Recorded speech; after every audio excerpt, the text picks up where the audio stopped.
Hola, bienvenidos a un nuevo episodio Entre Dermatóloga Podcast. En el día de hoy te traemos un tema muy interesante como es la dermatitis seborreica.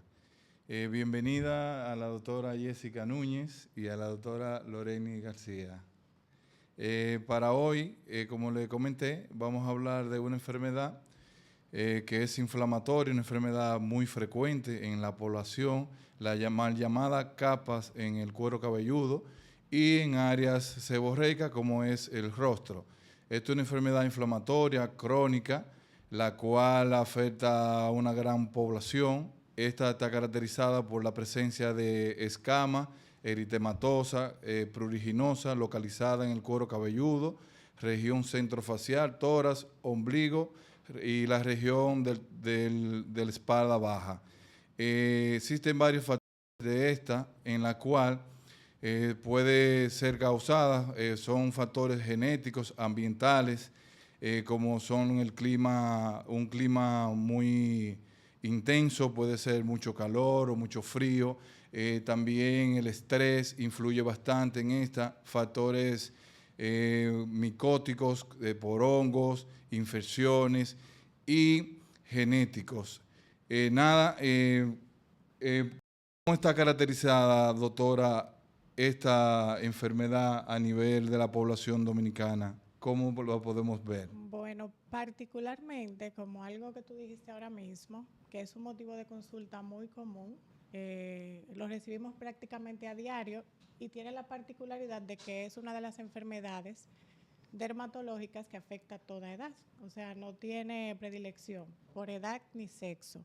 Inclusive niños, los vemos desde el nacimiento muchas veces, que padecen de esta condición. Y lamentablemente, es como tú bien dijiste en la introducción, es una entidad crónica. Es decir, cuando tenemos que decirle al paciente, usted tiene una condición denominada dermatitis seborreica, que es caspa, eh, ¿cómo le digo? No se cura. Eso se controla, pero va a estar muy determinada por tu estado emocional, porque se asocia muchísimo en pacientes con cierto grado de ansiedad y depresión, que de hecho es una de las condiciones que la empeora. O sea, yo diría que en la consulta a diario debemos recibir, si vemos entre 10 pacientes, 6 o 7 de estos padecen de dermatitis seborreica, lamentablemente. Sí, como ustedes bien han dicho, es una condición crónica que no se cura, que va a tener periodos de mejoría y periodos de exacerbación. Esos cambios bruscos de temperatura, ya sea de calor o de frío, pues la exacerban. El estrés es un detonante sumamente importante en la condición. Hay pacientes que tienen un componente genético asociado, que sus familiares directos tienen dermatitis seborreica. También el tema de los infantes, cuando somos raza negra, también hay una alta incidencia en estos pacientes de tener esa llamada sewatopía o dermatitis seborreica, que en el niño la llamamos costra Láctea. costra láctea en el bebé, que normalmente a los 6 meses tiende a desaparecer y luego ya puede desarrollarse ya en la pubertad, en la adultez, puede presentarla. Es una condición que a veces desespera al paciente porque es un paciente que maneja mucho estrés o maneja ansiedad y entonces así como afecta el cuero cabelludo, puede afectar la parte de la cara, el tronco, el cuerpo, donde quiera que hay glándula sebácea. Normalmente en consulta lo vemos más común en cuero cabelludo, en la ceja, en el ala nasal normalmente, esa escamita que aparece, que en el área de los oídos normalmente tiende a dar como ese picor, ese escozor y ese eritema que es un poquito molestoso. Y por otra parte, es una condición que se ve, como tú dices, afecta el área centrofacial. O sea, la mayoría de los pacientes llegan muy preocupados porque tenemos vamos a decir, la mala costumbre de estar preguntándole al paciente a veces, ¿y qué es lo que tiene? Eso se pega. ¿Y por qué no te tratas? Entonces ya la persona tiene una condición que se ve y que le afecta también, que es otra causa de empeorar el cuadro, el proceso Sí, de porque a estrés. veces tienen vergüenza de que tú le estás viendo todo este caperío o que ellos se ven poco higiénicos, pero no es que no es tan higiénico, sino que su dermatitis seborreica ha pasado a un cuadro de exacerbación muy aparatoso. También es importante en estos pacientes realizar analíticas.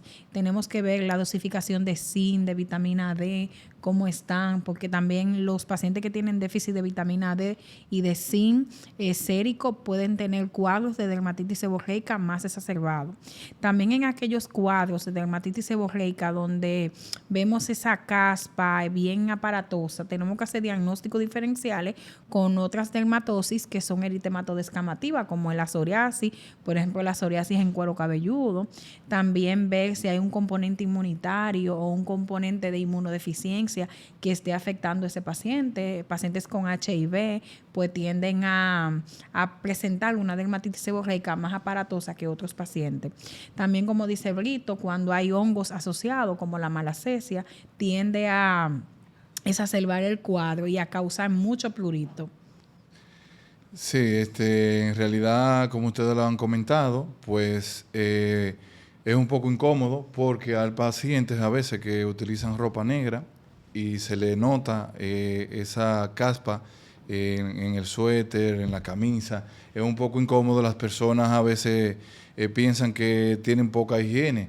Ahora, mientras más usted se lava la cabeza, pues usted va a contribuir con la mejoría de esta enfermedad. Como usted lo acaba de decir, doctora, pues en los pacientes que son inmunodeprimidos, en pacientes que tienen Parkinson, en pacientes que tienen accidentes cerebrovasculares, se ve con mucha frecuencia porque son pacientes que a veces están encamados o están en depresión y esas cosas. Entonces, la inmunidad cuando está baja, pues le afecta bastante a estos pacientes. Al paciente también que cuando es en el cuero cabelludo, pues tienden a perder un poco de cabello. ¿Por qué? Porque cuando las escamas se desprenden, y a veces también hay otros pacientes que desprenden las escamas y ahí mismo se pueden llevar el cabello. También es aconsejable de no extraerse las caspas de forma brusca o así simplemente secas, porque podemos lastimar el cuero cabelludo. Entonces, cuando lastimamos, abrimos una puerta de entrada para cualquier bacteria que pueda entrar y pueden coexistir infecciones ahí. Por eso también, como acaba de decir, generalmente en algunos o en la mayoría de pacientes, si le hacemos un estudio de un KOH, puede ser positivo para un hongo tipo Malassezia furfura. Sí. Exacto. Y no, y que aparte, como tú bien dices, el tema de que ya es un proceso inflamatorio, de por sí, el tema de sacarse la caspa o estimularse, producimos más inflamación. Entonces, ¿qué es lo que a veces percibe el paciente? En vez de mejoría, empeora. Ay, me lavé el pelo hoy y ya mañana tengo caspa. Claro. Porque está estimulando. Eso es igual que cuando tenemos una herida. O sea, pasaríamos estimulando y la herida no va a curar rápidamente. Claro, porque se crea un trauma y la piel te debe responder a ese trauma. En el caso de la dermatitis seborreica, responde con mayor queratinización. Y por eso hay mayor escama cuando agredemos ese cuero cabelludo. Por eso siempre en consulta se les recomienda a los pacientes con dermatitis seborreica que el lavado debe ser con los pulpejos de los dedos de manera suave. Nada enérgico, nada de sacar caspa, nada. Esa caspa va a ir cediendo poco a poco a medida de que higienicemos el cuero cabelludo.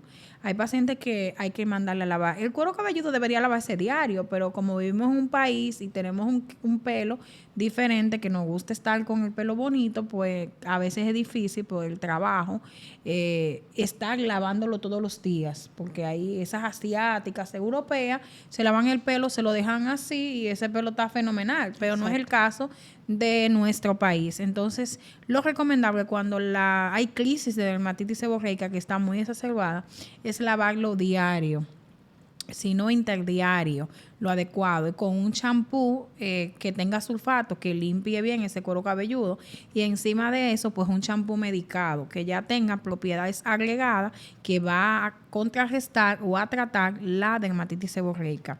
No, y otra cosa, aparte ya de la condición inflamatoria y de las placas eritematosas y las escamas, que es lo característico, tenemos otra situación, que esos pacientes ya por la misma medicación o automedicación empiezan a hacer máculas postinflamatorias, que es otra causa de consulta y motivo de preocupación. O sea, esas manchas blancas que a veces se deja como secuela una dermatitis seborreica crónica o maltratada. Claro, hay que destacar que no todas las escamas o capas son de dermatitis seborreica.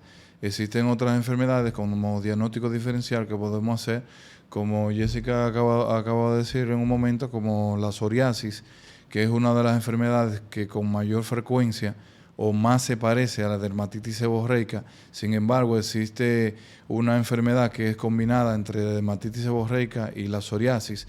Existen otras enfermedades como puede ser una dermatitis de contacto a cualquier producto que se puedan colocar, otros diagnósticos diferenciales que se pudieran hacer con ella. La tiña de la cabeza, pero normalmente Ajá. la tiña de la cabeza, que normalmente es producida por un hongo, que afecta normalmente a niños. Ya en la vida adulta, pues menos frecuente ver estas micosis en cuero cabelludo en pacientes adultos, ya que la producción de sebo pues no protege, excepto que el paciente tenga una inmunodeficiencia o un inmunocompromiso. Exacto, por ejemplo, en pacientes con diabetes tienden a ser en los adultos esa tiña de la cabeza. O lamentablemente la falta de higiene, porque hemos dicho que el pelo se puede lavar diariamente, que no los exigimos aquí en el país porque no tenemos tiempo nosotras para ir al salón todos los días, pero por lo menos hacerlo 2 o 3 veces por semana. Sí. Claro, como él acaba de decir, que la gelatina, aquí el sexo masculino acostumbra a utilizar siempre gelatina, entonces la gelatina cuando se seca y las personas se peinan o se pasan la mano por el cuero cabelludo, pues esta se desprende como si fueran caspas. Entonces se puede confundir, hasta un mismo médico se puede confundir con este producto, pensando que puede ser una dermatitis Y seborreica. los fijadores también de pelo, Exacto. también que dejan mucha escama Exacto. como residuo del producto en el cuero cabelludo, eso hay que tomarlo en cuenta. Y dentro de los tratamientos, de las opciones terapéuticas que podemos utilizar, que el paciente puede utilizar en su casa, ¿cuáles te gustan? Bueno, yo particularmente utilizo mucho el ácido salicílico. Como opción puede ser en gel o en aceite. O en porque champú, que hay champú que vienen exactamente, con pero en este salicílico. caso lo refiero por el tema de que hemos dicho no estimularse, o sea, no sacarse la caspa. Entonces yo prefiero decirle al paciente, bueno, utilíceme este gel, puede ser media hora antes o inclusive el día antes, porque ¿qué va a hacer el ácido salicílico como queratolítico? Va a liberar esa caspa y cuando nos lavemos el pelo, bueno, pues se va a limpiar más fácil el cuero cabelludo. Entonces en champú, el ketoconazol tiene la particularidad, vamos a decirlo, que como aquí venden ketoconazol en todas las farmacias, a veces no hay una respuesta cuando el paciente lo va a utilizar o dudamos en prescribirlo, porque ya no funciona. O sea, es como una resistencia, porque la dermatitis seborreica tiene un componente micótico por hongos. Entonces, sabemos que los hongos son inteligentes y ¿qué hacen? No hay una respuesta cuando Claro. la utilizamos. Cuando abusan del producto. Exactamente. El ácido salicílico es importante mencionar que los pacientes que son alérgicos a la aspirina, a los AINE, no pueden utilizarlo.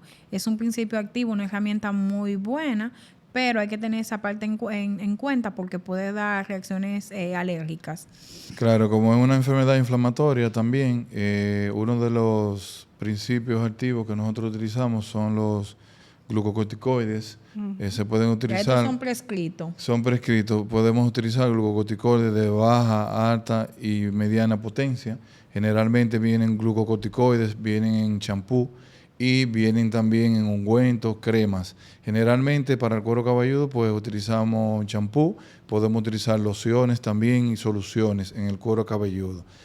Otros de los principios activos que podemos, o de los medicamentos que nosotros utilizamos son los inmunomoduladores, que estos son ahorradores de esteroides porque, ya que acabé de mencionar los esteroides no se pueden utilizar constantemente o indiscriminadamente porque pueden causarnos daño. Entonces también nosotros utilizamos otros tipos de terapéuticas que podemos asimilar como si fuera un esteroide, pero estos se llaman ahorradores de esteroides que podemos utilizarlo con mayor frecuencia. También está el piritionato de zinc que viene en champú, que es un producto excelente para la dermatitis seborreica, principalmente para aquellas que están no están tan exacerbadas, que están o de mantenimiento, o aquellas que han iniciado con algunas escamas que no están tan adheridas al cuero cabelludo. También me gusta mucho el sulfuro de selenio, Sí, también que se utiliza, que tiene muy buena respuesta. O sea, hay una gran variedad de champú. Hoy en día hay muchas líneas cosméticas que tratan pelo con grasa, o sea, con dermatitis seborreica. Claro, esas líneas cosméticas son coayudantes cuando el paciente está en una etapa de mantenimiento, que no es una etapa crítica, exacerbada. Ya cuando son etapas muy exacerbadas, necesita tratamiento dermatológico, y para eso ya tendrá que ir a una consulta, porque cada caso es individualizado. Exactamente. Como dice el doctor Brito, a veces ponemos esteroides de baja a mediana potencia por periodos muy cortos, o sea, eso tiene que ser bajo vigilancia médica. Ya hay otros productos, hoy en día hay muchos champús cosméticos y champús dermatológicos con principios activos que van a mejorar nuestro cuero cabelludo. Antes se utilizaba mucho el alquitrán de hulla, pero ya no está viniendo al país, que también tiene muy buena respuesta para esas caspas que ya están muy exacerbadas. Sí, exacto. Y también tenemos productos que vienen combinados, porque muchas veces por el tema de micótico hay que utilizar un antimicótico. Hay productos que vienen, por ejemplo, betametasona y clotrimazol, que el paciente tiene muy buena respuesta. En caso de que decidamos hacer un micológico, que está indicado, y pues venga la malacesia presente ahí. También hay algunos que tienen con betametasona y ácido salicílico, o sea, que ayuda con la descamación y con la inflamación del cuero cabelludo. Claro, también en los factores alimenticios que hay que mejorarlo, como tú mencionaste, el uso del zinc, es importante, la vitamina D, también pacientes que tienen tendencia a consumir mucho alcohol.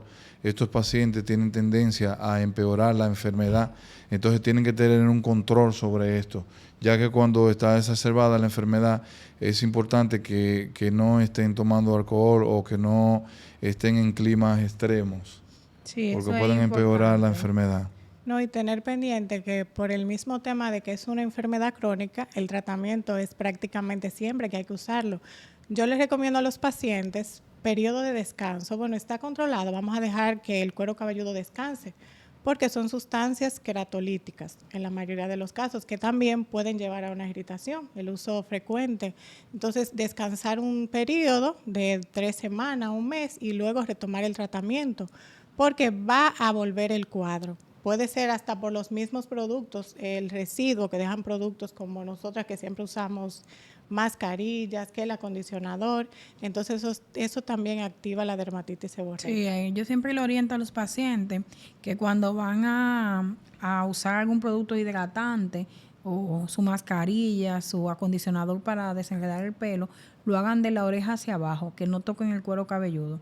Realmente el cuero cabelludo necesita limpieza, entonces en estos pacientes, cuando se agregan productos, entonces esos productos dejan residuos o tienden, si son productos que van a hidratar, tienden a producir más dermatitis seborreica. Lo recomendable es que se pongan su mascarilla, si quieren usar leave-in, acondicionador, protector térmico, todo que lo usen de la oreja hacia abajo, o sea, de medios a punta, como se dice, para que nada de esos productos se dejen en el cuero cabelludo. El cuero cabelludo de un paciente con dermatitis seborreica debe permanecer limpio, sin ningún producto agregado. Nada, yo creo que hemos abarcado casi el 90% sobre este tema, la dermatitis seborreica. Agradecerle a la audiencia por escucharnos, que se suscriban a nuestro canal de YouTube, que nos sigan en las redes, y si tienen alguna pregunta, alguna duda o desean de que nosotros hablemos de un tema, pues pueden solicitárnoslo y nosotros con mucho gusto podremos hablar del tema. Muchas gracias por escucharnos.